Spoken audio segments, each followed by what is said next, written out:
और तबे ताबीन से इसकी तशरीह लिखते हुए उन्होंने कहा कि जिक्र से मुराद यहां पर हिफज है, कि जितना इसको हिफज करना आसान है इतना किसी किताब को याद करना आसान नहीं है। जहां तक समझने की बात है, समझाने की बात है, तो बंदा ये समझता है कि इंग्लिश के लिए उसे टेंस आने चाहिए, उसे ग्रामर का पता हो, फिर ट्रांसलेशन ठीक कर सकेगा। और वो जिस जुबान को रब ने अपनी अमानत जिसके सुपुर्द कर दी है, तो उसके लिए कोई सिलेबस ही ना हो और जो चाहे उसकी तशरीह करे और तर्जमा करे और उसे अपनी तरफ से बरहक करार दे, तो ये आखिर नतीजा निकलेगा कि जिसकी वजह से फतूर आएगा। और फिर वो वजह बतौर खास जो तफसीर इब्ने कसीर में है, मेरे आका अलैहिस्सलाम ने फरमाया मुझे अपनी उम्मत पर कुरान का भी खतरा है। तो सहाबा ने पूछा या रसूल अल्लाह सल्लल्लाहु अलैहि वसल्लम, इसने तो खतरे मिटा दिए, अब ये खतरा कैसे है? फरमाया यतअल्लमुहुल मुनाफिकून फयुजादिलून बिहिल मोमिनीन। खतरा ये है कि कुरान का इल्म मुनाफिक भी हासिल करेंगे, फिर चुप नहीं करेंगे, मोमिनों ही से झगड़ा करेंगे। तो निगाह नबूवत आज के ये दाइश के बदमाशों के हालात देख रही थी कि कुरान पढ़ के किस तरह वो दीन की धज्जियां उड़ा देंगे माज़अल्लाह। यतअल्लमुहुल मुनाफिकून फयुजादिलून बिहिल मोमिनीन। रवाफिज और खवारिज और जितने भी बद नजरियात के लोग हैं जो कुरान पढ़ के अपनी दावत देते हैं, तो सरकार ने फरमाया सीने कौन चेक करेगा क़यामत तक कि जिसके दिल में ईमान है कुरान वही पढ़े। फरमाया नहीं, ऐसा होगा कि मुनाफिक भी होगा साथ कारी भी होगा, मुनाफिक भी होगा साथ खतीब भी होगा। जरूरी नहीं कि हर कुरान पढ़ने वाला कुरान का हक भी अदा कर रहा हो। बुखारी शरीफ में है कि जिस वक्त हमारे आका अलैहिस्सलाम माल गनीमत तकसीम कर रहे थे, तो एक बंदा बड़ा पारसा, इतना तकवे का दावेदार कि सरकार को तबलीग करना शुरू हो गया।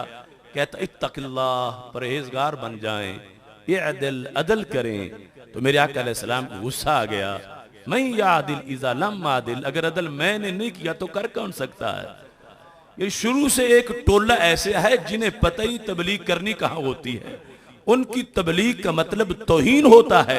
अब हजरत उमर रज़ी अल्लाह तआला अन्हु ने इजाजत मांगी कि मैं इसका सर उतारूं, तो मेरे आका अलैहिस्सलाम ने फरमाया यखरुजु मिन दिद्दि हाज़ा रजुल, ये मेरी उम्मत की आजमाइश है, यहां मसला खत्म नहीं होगा। इसकी नस्ल से एक कौम आएगी यक़रऊन अल कुरान, ग्रंथ नहीं पढ़ेंगे, कुरान ही पढ़ेंगे। लेकिन कैसा पढ़ेंगे? फरमाया कुरान पढ़ने की किस्में दो हैं, एक सिर्फ हलक से ऊपर रहता है, दूसरा दिल पे असर करता है। जिसने मुझे तकवे की दावत दी है, जिसके नजदीक मैं अभी माज़अल्लाह कमी है मुझ में कि मैं पारसा बनूं, इस बंदे की नस्ल से जो कौम आएगी, इस तौहीन करने वाले की नस्ल से, यक़रऊन अल कुरान वला युजाविज़ु हनाजिरहुम, कुरान पढ़ेंगे मगर हलक से नीचे नहीं उतरेगा। ये बुखारी शरीफ है। अब ये जो खबर दी तो साथ इजाफा दूसरी हदीस में फरमाया यहकिरु अहदुकुम सलातहु मा सलातिहिम व सियामहु मा सियामिहिम व अमलहु मा अमलिहिम। सहाबा वो इतना अमल का डंडोरा पीटेंगे कि तुम समझोगे कि जितना ये अमल करते हैं इतना तो हम अमल करते ही नहीं। यानी सहाबा अलैहिम रिदवान को कहा कि तुम अपनी नमाजें उनकी नमाजों के मुकाबले में थोड़ी समझोगे, यानी इतना वो ये फर्ज नमाजों के अलावा भी अपना बताएंगे कि हम तहज्जुद पढ़ते हैं, हम ये करते हैं, वो करते हैं। तुम अपने रोजे हकीर समझोगे उनके मुकाबले में, अपने अमल थोड़े समझोगे। तो सहाबा ने पूछा महबूब फिर उनका रिजल्ट क्या होगा? यमरुकून मिनद्दीन कमा यमरुकुस सहमु मिनर रमिया, दीन से यूं कोरे होंगे जैसे शिकार से तीर खाली बाहर निकल जाता। तो ये सारी जिंदगी दीन की दावत, नतीजा सिफर।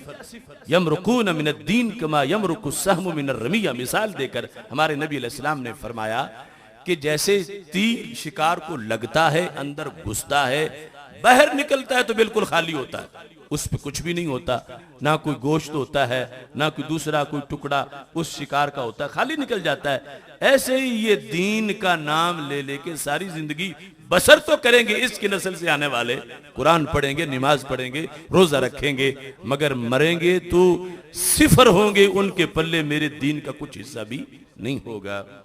तो ये कौन लोग हैं? यहूद है, नसारा है, हिंदू है, सिख है, नहीं।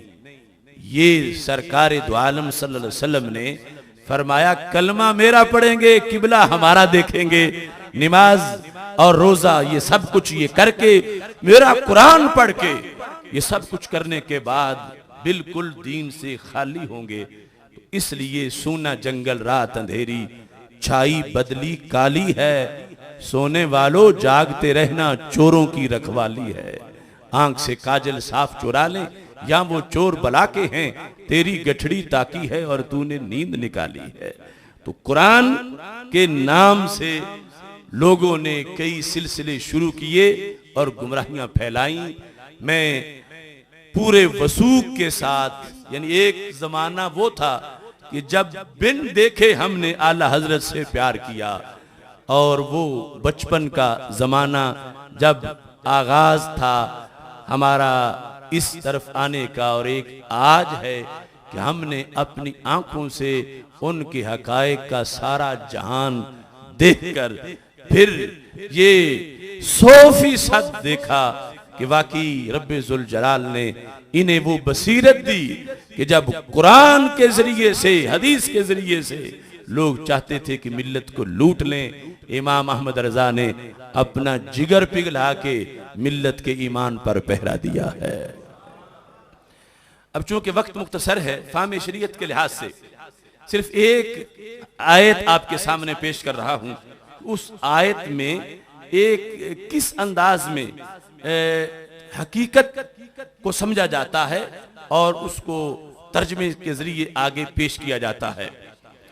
सूरह बकरा की बिल्कुल पहले रुकू की आयत है, इन्नल्लज़ीना कफरू सवाउन अलैहिम अनज़रतहुम अम लम तुनज़िरहुम ला युमिनून। बेशक वो लोग जिन्होंने कुफर किया, ये तर्जमा जितने तराजिम हैं उनमें आपको यूं ही नजर आएगा, और ये चैनलों पर, स्कूलों कॉलेजों में हर जुबान पर यह है कि बेशक वो लोग जिन्होंने कुफर किया, बराबर उन पर आप उनको डराएं या ना डराएं, वो ईमान नहीं लाएंगे। थोड़े थोड़े डिफरेंस से तर्जमे हैं। किसी ने कहा जिन्होंने कुफर किया, किसी ने कहा जो काफिर हुए, किसी ने कहा जो मुनकिर हुए, किसी ने कहा जो कुफर कर बैठे, किसी ने कहा जो इनकार कर बैठे। ये सारी चीजें मुख्तलिफ किस्म की, यानी तर्जमे इस तरह की। आगे नतीजा क्या निकला सबका ये है कि ला युमिनून, वो ईमान नहीं लाएंगे। तवज्जो करना, अब इसमें ये जो तर्जमा है समझ आ रही है ना सबको, कि हर तरफ यही तर्जमा किया जाता है कि बेशक वो लोग जिन्होंने कुफर किया, बराबर है उन पर आप उनको डराएं या ना डराएं, वो ईमान नहीं लाएंगे। तो दरमियान में से ये जो है सवाउन अलैहिम अनज़रतहुम अम लम तुनज़िरहुम, ये चूंकि ला युमिनून आगे खबर है कि जिन्होंने यूं किया वो ईमान नहीं लाएंगे, मतलब यह है जिन्होंने कुफर किया वो कलमा नहीं पढ़ेंगे। इस पर बड़े 3 एतराज होते हैं कि इससे पता चला कि कुरान की खबर यह है कि कोई काफिर कलमा नहीं पढ़ेगा, कोई काफिर इस्लाम कबूल नहीं करेगा, कोई काफिर मोमिन नहीं होगा। तो जबकि करोड़ों काफिरों ने कलमा पढ़ा है शुरू से लेकर आज तक। तुम खुद कहते हो कि फलां ने फलां साल में इस्लाम कबूल किया, फलां बुतों को छोड़ के फलां दिन कलमा पढ़ गया। तो दहरिया, मुस्तशरिक, ओरिएंटलिस्ट आज कह सकता है उस तर्जुमे को देखकर कि माज़अल्लाह तुम्हारे कुरान की तो खबरें ही सच्ची नहीं है, तुम तो अपने कुरान की सबसे बड़ी शानी ये बयान करती हो कि सच्चा है सारा, लेकिन जो खबर दे रहा है कि काफिर कलमा नहीं पढ़ेंगे, तुम खुद ही कहते हो कि फलां काफिर ने भी कलमा पढ़ लिया, फलां ने भी पढ़ लिया, फलां ने भी पढ़ लिया। तो फिर या अपनी तारीख छोड़ दो सहाबा अलैहिम रिदवान से लेकर आज तक, या फिर कुरान के बारे में ये कहो कि उसकी खबरें सच्ची नहीं है, क्योंकि जो तुम खबर दे रहे हो कि काफिर कलमा नहीं पढ़ेंगे, ये खबर तो बिल्कुल वाक़े के मुताबिक नहीं है। और ये हम में से हर एक की अकल तस्लीम करती है कि अगर ये खबर है तो फिर ला युमिनून वाली तो कहाँ जाएगा उन सारे काफिरों का इस्लाम कबूल करना जिन्हें इस्लाम को एम्ब्रेस किया और बिल यकीन दारा इस्लाम में दाखिल हुए। ये एक एतराज है। दूसरा ये है कि कुरान मजीद में आगे है सूरा यासीन में लितुनज़िरा कौमम मा उनज़िरा आबाउहुम फहुम गाफिलून, कि महबूब भेजा इसलिए है हमने कि आप उन लोगों को डराएं जिनके बाप दादा को नहीं डराया गया, वो फतरत में चले गए। अब ये जो मौजूद है आपके होते हुए जो काफिर हैं, आप इनको डराएं। तो इससे पता चला कि सरकार डराने आए हैं तो डराने का फायदा है, उधर ये है डराना ना डराना कोई फायदा ही नहीं है। और तीसरा ये एतराज होगा कि फिर जब डराने का कोई फायदा नहीं है, अल्लाह कह रहा है कि उन्होंने कलमा ही को नहीं पढ़ना काफिरों ने, तो फिर हमारे आका अलैहिस्सलाम की दुनिया में आमद का मकसद क्या है? आप आए हैं लोगों को कलमा पढ़ाने के लिए, और अगर किसी काफिर ने कलमा पढ़ना ही नहीं है तो फिर हमारे आका अलैहिस्सलाम की आमद का फायदा पीछे क्या बचेगा, मकसद क्या होगा? अब कुरान पर कोई एतराज नहीं, ये तीनों एतराज और इनके ज़िम्मन में दर्जनों एतराज वो तर्जमे पर हैं, और जिम्मेदार मुतरजिम है कि जो अल्लाह की किताब का तर्जमा लोगों को बता रहा है, और तर्जमा वो है जिससे पूरे कुरान का इनकार लाजम आता है। तर्जमा यह है कि जिससे मुनकिर कुरान पूरे कुरान पर एतराज कर सकता है। अब इसमें ये बात तो यकीनन आप सब अभी जो ये चूंकि बिल्कुल कुरान का इब्तिदाई हिस्सा है, हर एक के ज़हन में इसका तर्जमा जो मैं पेश कर रहा हूँ होगा या नहीं, किसी के ज़हन में वो जाके चेक कर सकता है। बड़े बड़े लोग जिनके कुरान फाहमी के दावे हैं कि हम जैसा, हमें जितना कुरान पे महारत हासिल है इतनी किसी को नहीं, उनके तर्जमे जाके देख लें तो यही होगा कि जिस तर्जमे को अगर सोचें तो यकीनन ये एतराज सामने आते हैं। और ये इत्तिफाक है कि मेरे ज़हन में भी उस वक़्त तक ये एतराज़ात नहीं थे जब तक आला हज़रत की तहकीकात को नहीं देखा था, और जब इधर मुतवज्जे हुआ तो फिर मेरे सामने भी वो सारी चीजें आईं। और शायद आप में भी अक्सर जो ये तर्जमा सुनने के बाद ये जो एतराज़ात आए हैं, शायद पहली बार आपने सुना हो कि ये तो हम रोज ही तर्जमा करते हैं, यही सुनते हैं। तो मैं कहता हूं इमाम अहमद रजा बरेलवी रहमतुल्लाह अलैह का ये कमाल है कि उन्होंने कुरान का तर्जमा भी किया है, हक की तर्जुमानी भी की है। आयत पे कोई एतराज नहीं, एतराज तर्जमे पे है। चूंकि आयत में क्या बयान करना चाहता है रब्बे जुल जलाल, मैं उसकी थोड़ी सी वजाहत कर दूं।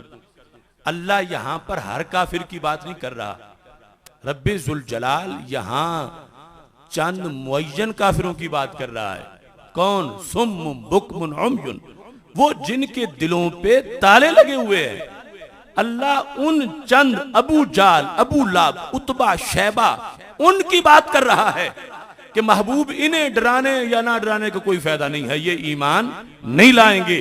अब जाहिर है कि कुरान ने जिनकी खबर दी है कि नहीं लाएंगे तो खबर सच्ची है, उनमें से कोई ईमान नहीं लाया। तो बाकी जो लाए हैं तो कुरान की खबर उनसे टकरा नहीं रही। अगर कुरान ने कहा होता ना हर काफिर कलमा नहीं पड़ेगा, तो फिर तो होता कि कितने पड़ गए हैं, तो कुरान की खबर और तुम्हारी तारीख आपस में टकरा गई है। तो हर काफिर की बात नहीं हो रही, यहां चंद मुअय्यन काफिरों की बात हो रही थी। और अल्लाह के कुरान ने जो खबर दी वो खबर वाक़े के मुताबिक है। और फिर दूसरा एतराज भी खत्म है कि जो लितुनज़िरा कौमम मा उनज़िरा आबाउहुम, तो इन चंद को डराने का फायदा नहीं, बाकी को तो डराने का फायदा है। तो सरकार को कहा गया कि आप उनको डराएं। और फिर तीसरा एतराज भी खत्म हुआ कि इन चंद को डराने का फायदा नहीं है, बाकी सारी कायनात को डराने का फायदा तो है। तो सरकार की आमद का फायदा, मकसद और दुनिया में जलवागरी और बेसत का जो मकसद है वो बरकरार रहा। तो हकीकत को देखा तो कुरानी हुक्म में कोई किसी लिहाज से एतराज नहीं है। और ये उलूम बताते हैं कि ये जो लफ्ज अल्लज़ीना है, जिसका माना हम कर रहे हैं वो लोग, अल्लज़ीना कफरू इन्नल्लज़ीना कफरू, बेशक वो लोग जिन्होंने कुफर किया। ये लफ्ज अल्लज़ीना अरबी जुबान में इसकी 4 किस्में हैं, इसके 4 तर्जमे हैं। अब ये मुतरजिम पर है कि वो 4 में से वो करे जो आयत जिसका तकाजा करती है।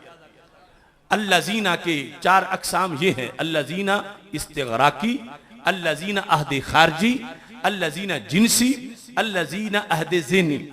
ये नहव में 4 किस्में मौजूद हैं। अब एक आम बंदा जो कहता अल्लज़ीना का माना वो लोग, अब उसको सिर्फ वो लोग से कैसे पता चलेगा जब तक उसको उलूम का पता नहीं होगा कि अल्लाह जीना की किस्में कितनी हैं। अब 4 तर्जमे बनेंगे चारों किस्मों के लिहाज से, और ये कमाल होगा मुतरजिम का कि वो किस्म बनाए जिसकी सारी आयात ने इजाजत दे रखी है। अगर अल्लाह जीना होगा इस्तिगराकी तो फिर माना ये बनेगा बेशक हर काफिर कलमा नहीं पड़ेगा।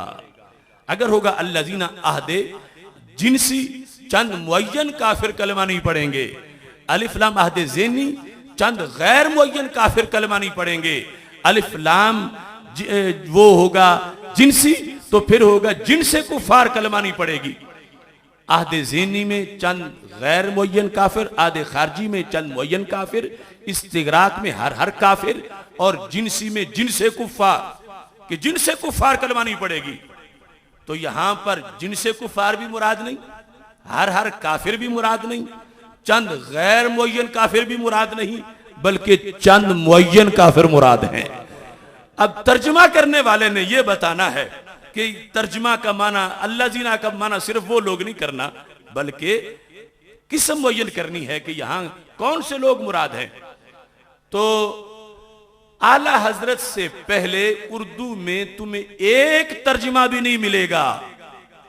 यानी ये मेरा खुला चैलेंज है, जिसको जितना बड़ा दावा हो, अक्सर तो इस तर्जमे के आने के बाद भी नकल मारने में भी नाकाम रहे कि कम से कम नकल से ही वो लिख लेते जो आला हजरत ने इस जगह तर्जमा किया।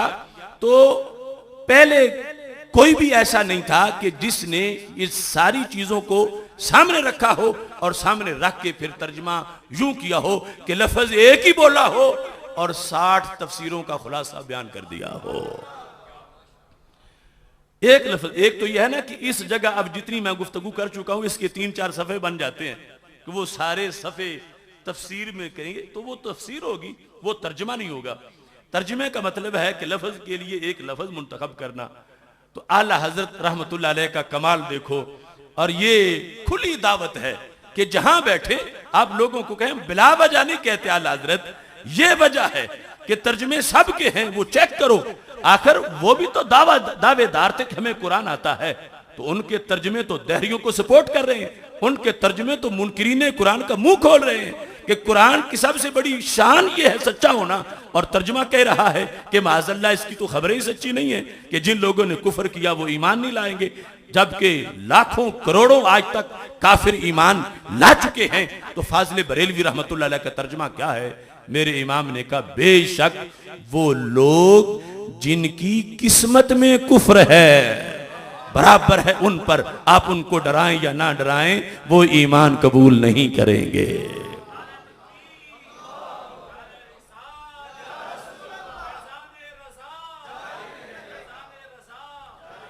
ये जिनकी किस्मत में कुफ्र है, ये है अल्लज़ीना काफरू का माना। हर काफिर की बात नहीं हो रही, वो जिनकी किस्मत में कुफ्र है, जिनकी किस्मत में कुफ्र है। अब मुअय्यन हो गया कि ये वो है जिनकी दिलों पे मोहर लगी हुई है। अब उनमें से किसी ने कलमा नहीं पढ़ा तो आला हजरत का तर्जुमा दहरियों को जवाब दे रहा है, आला हजरत का तर्जुमा परवेजियों को जवाब दे रहा है, आला हजरत का तर्जुमा यहूदियों को जवाब दे रहा है, मुस्तशरिकीन को जवाब दे रहा है। और सिर्फ यह तर्जुमा है कि जिसने उर्दू बोलने वालों को और फिर उर्दू के जरिए से इंग्लिश वालों को और बाकी बोलियों वालों को कुरान की वो खुशबू अता की है कि जो रेडी लगाने वाला या इंजीनियर या कोई मुख्तलिफ किस्म की मसरूफियात रखने वाला बंदा 16 साल पढ़ता, सलाहियत पैदा होती, उसे किताबें मिलती, फिर समझता, तब जाके हकीकत को पहुंचता। तो मेरे इमाम ने घर बैठे बिठाए को एक लफ्ज में वो सारी तहकीकात अता फरमा दी है। तो मैंने इस पर जब तलाश शुरू की कि ये आला हजरत ने ये क्यों लिखा कि जिनकी किस्मत में कुफ्र है, चूंकि आपने तो इतना ही लिखा, अब मैं इसकी तलाश में निकला कि ये क्यों लिखा।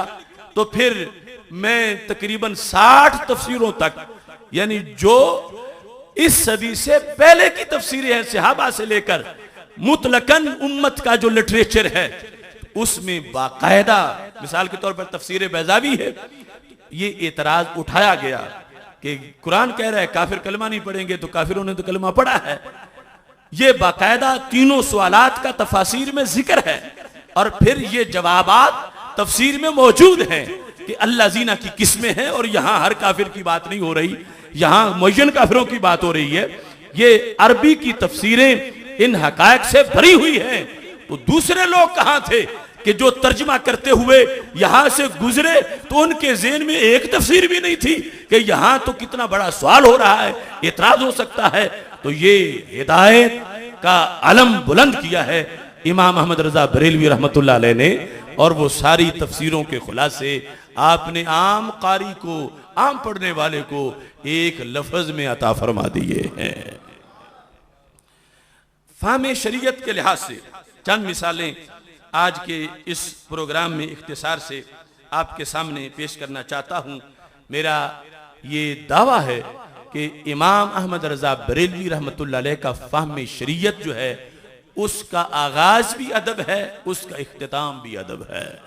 यानी दूसरे लफ्जों में अगर कोई पूछे कि आला हजरत क्या है तो आप कह सकते हैं अदब ही अदब है, वो सरापा अदब है। उन्होंने मिल्लत को अदब की तालीम दी, और जो आज इंतशार है, खलफिशार है, और जो भी इस्लाम पर आज हमले हो रहे हैं, ये सारे बेअदबी ने जन्म दिए हैं। कोई मस्जिद का बेअदब, कोई मुसहफ का बेअदब, कोई मोमिन का बेअदब, कोई मौला का बेअदब। ये आला हजरत हैं जो मस्जिद से लेकर मौला तक हर तरफ अदब के झंडे लहराते नजर आते हैं कि हर जात का अदब, उलूहियत का, रिसालत का। इस लिहाज से मैं आपके सामने चंद नमूने फतवा रिजविया शरीफ से पेश करना चाहता हूं कि एक मोमिन जिस बुनियाद पर अपनी ईमानी कैफियत को महफूज रख सकता है, उसके लिए जरूरी है कि वो आला हजरत के दस्तरखान से बैठ के लुकमा हासिल करता रहे, तब उसको दिल को सुकून रहेगा। वरना यानी इतनी बेअदबी का कल्चर इस्लाम के अंदरूनी महाज पे आ गया है। कोई पांव पे रख के कुरान पढ़ रहा है, रोको क्यों पढ़ते हो, कहता है मैंने वुजू किया हुआ है। तो मैं कोई जुर्म तो नहीं कर रहा, मैं तो वुजू में हूं। कोई काबे की तरफ टांगे फैला के बैठा है तो कहता है इसमें हरज क्या है। तो ये दूसरी तरफ बेअदबी है, खा वो खवारिज हों, रवाफिज हों, नवासिब हों। अहले सुन्नत वो हैं जिनकी हर अदा ही अदब से तामीर होती है। इस सिलसिला में मिसाल के तौर पर मस्जिद का एक फतवा आला हजरत फाजिल बरेलवी रहमतुल्लाह अलैह के फतवा रिजविया 16वीं जिल्द में मौजूद है। सवाल किया गया फाजिल बरेलवी रहमतुल्लाह अलैह से कि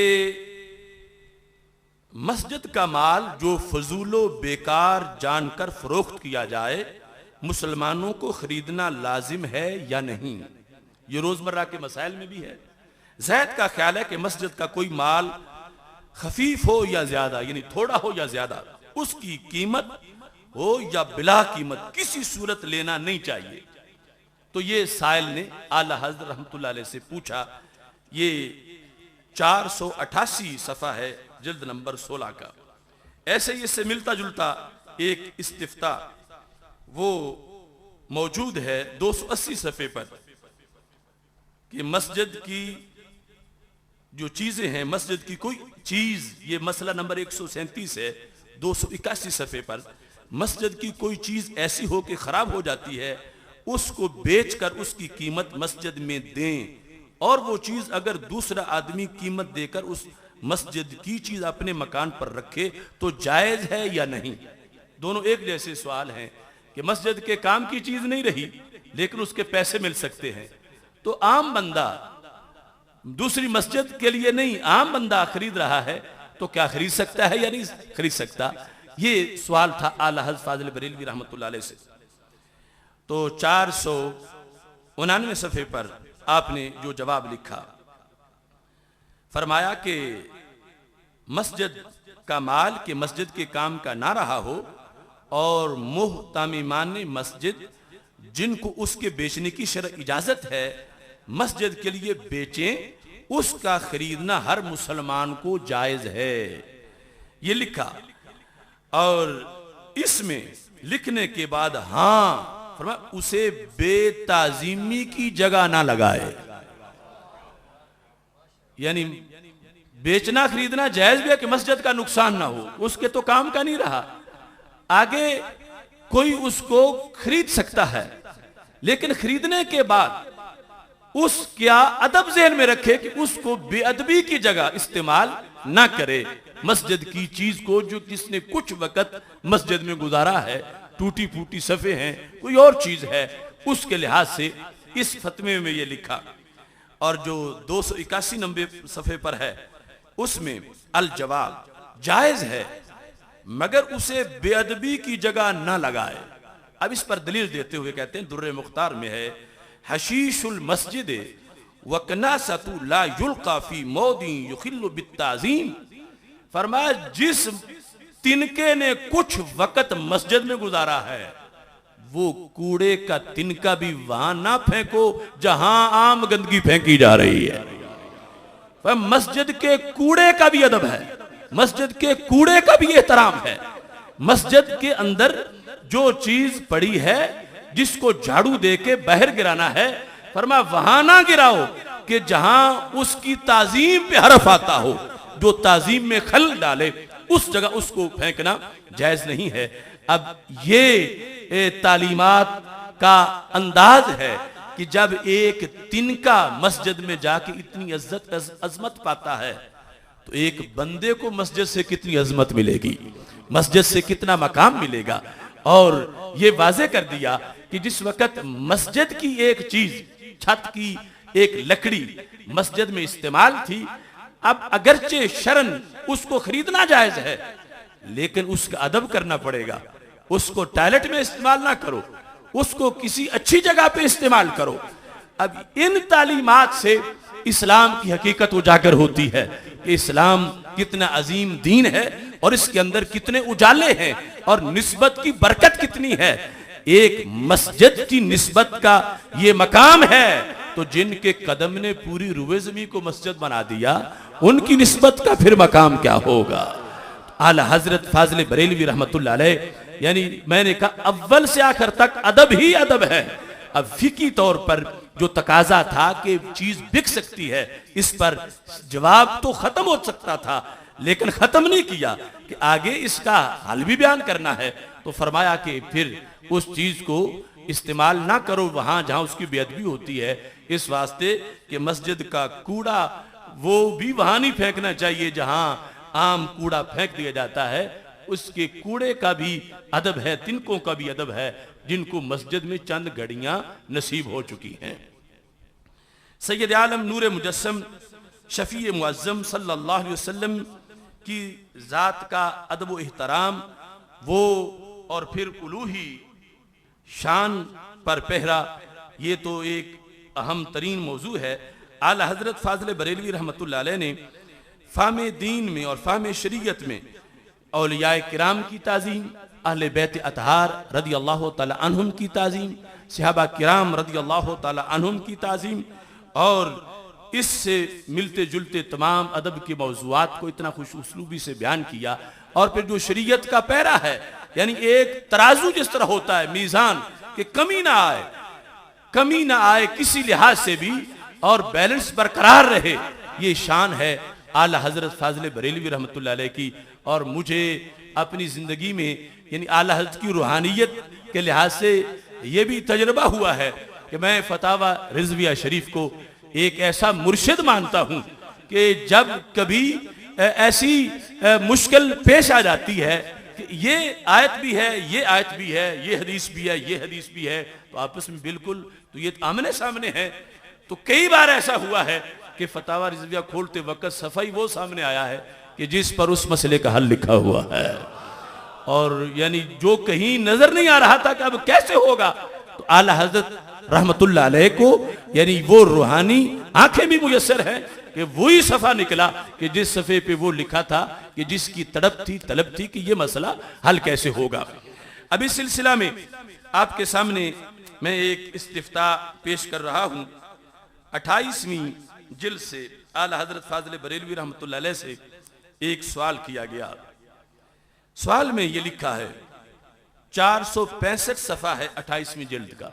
सवाल ये है, जैद कहता है चूंकि अलीउल मुर्तजा रदी अल्लाह तआला अन्हु ने 8-10 बरस की उम्र में इस्लाम कबूल किया और इससे पहले कभी दामने पाक आपका निजासत शिर्क व कुफर से आलूदा नहीं हुआ। और हदीस शरीफ है, कुल्लु मौलूदी यूलदु अलल फितरा, हर बच्चा फितरत पे पैदा होता है। तो पैदा फितरत पे हुए, 8-10 साल तक दामन कुफ्र और शिर्क से मुबर्रा रहा। तो फिर ज़ैद ने इस्तिदलाल करते हुए ये कहा कि ये हदीस भी दलालत करती है कि कुल बच्चे का दीन इस्लाम है, लिहाजा हम कह सकते हैं कि जनाब अली अल मुर्तज़ा रज़ी अल्लाह तआला अन्हु हमेशा से मुसलमान थे, यानी विलादत से ही मुसलमान थे। ज़ैद ने इस्तिदलाल किया इस हदीस को सामने रख के कि हम कह सकते हैं कि वो हमेशा से मुसलमान थे। अमर कहता है कि जब अली उल मुर्तज़ा कर्रमल्लाहु ताला वजह ने 8-10 बरस की उम्र में इस्लाम कबूल किया, तो ये कहना कि आप हमेशा से मुसलमान थे महज गलत है। कि जब ये कहा जा रहा है कि 8 साल की उम्र में इस्लाम कबूल किया, 10 साल की उम्र में इस्लाम कबूल किया, और ऐसी कोई भी किताब नहीं सीरत की जिसमें यह ना लिखा हो, तो फिर जब 8 साल की उम्र में कबूल किया तो यह कहना कि शुरू से ही मुसलमान थे, फिर कबूल किया 8 साल की उम्र में, 10 साल की उम्र में, जो कहता है बच्चों में सबसे पहले, या मुख्तलिफ किस्म के जो अकवाल हैं, तो फिर ये एक ज़ैद अमर का मुकालमा आला हजरत फाजिल बरेलवी रहमतुल्लाह अलैह के लिए इस्तिफ्ता की शक्ल में पेश किया गया। अब देखना जवाब कितना खूबसूरत देते हैं। अल जवाब, कौले ज़ैद हक को मकबूल है, यानी जिसने कहा कि हजरत मौला अली रदी अल्लाह तआला अन्हु शुरू से ही, पहले से ही मुसलमान थे। फरमाया कौले ज़ैद हक व मकबूल व ज़ाम अमर बातिल व मखजूल, यानी अमर जो कहता है कि पहले से ना मानो, 8 साल के बाद मानो, 10 साल के बाद मानो, इसका गुमान जो है ये गलत है। और ज़ैद का कौल जो है वो सही है कि शुरू से ही वो मुसलमान थे। आगे ये बात भी ज़ैद की के कहता है कि मैं मानता हूं कि 8 साल में कबूल किया, 10 साल में कबूल किया, मैं उसे भी मानता हूं, लेकिन मुसलमान शुरू से थे। आला हजरत फाजिल बरेलवी रहमतुल्लाह अलैह ने इस कौल की, ज़ैद के कौल की हिमायत की। और साथ आपने ये फरमाया कि मैंने तो इस पर पूरी किताब लिखी है, वो भी इसी जिल्द में मौजूद है। आला हजरत फाजिल बरेलवी रहमतुल्लाह अलैह का पूरा रिसाला है जिसका नाम है कि तंज़ीहुल मकानतिल हैदरिया अन वस्मत अहदिल जाहिलिया, हैदरी मकान का जाहिलियत के ऐब से पाक होना, यानी अहदे जाहिलियत में भी वो शिर्क कुफर से पाक थे। इस पर कहा मैंने तो पूरा रिसाला लिखा है। अब आला हजरत फाजिल बरेलवी रहमतुल्लाह अलैह से पूछा गया क्या ज़ैद का कौल हक है? फिर ये ठीक है, ज़ैद का कौल हक है, लेकिन ज़ैद के कौल में एक बात दुरुस्त नहीं है। हाँ, इबारत ज़ैद में ये लफ्ज काबिल गिरफ्त हैं। कौन से? कि हम कह सकते हैं, ज़ैद ने कहा कि हम कह सकते हैं, ज़ैद ने यह कहा था लिहाजा हम कह सकते हैं कि जनाब अली उल मुर्तज़ा रज़ी अल्लाह तआला अन्हु हमेशा से मुसलमान थे। फरमाया ये कह सकने वाली बात कमजोर है, ज़ैद को कहना चाहिए मुझे यकीन है हमेशा से मुसलमान थे।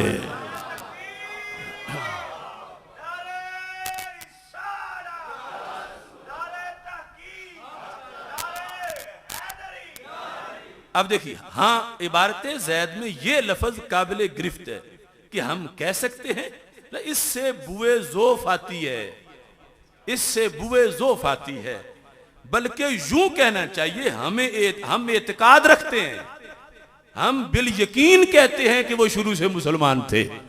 हम एतकाद रखते हैं, एतकाद का लफ्ज ज़ैद को बोलना चाहिए और यकीन का लफ्ज बोलना चाहिए कि वो शुरू से मुसलमान थे। ये हम एतकाद रखते हैं और इस पर हमारा यकीन है। अब इस पर साथ जो दूसरी बात है बिल्कुल मुआरिज आ रही है।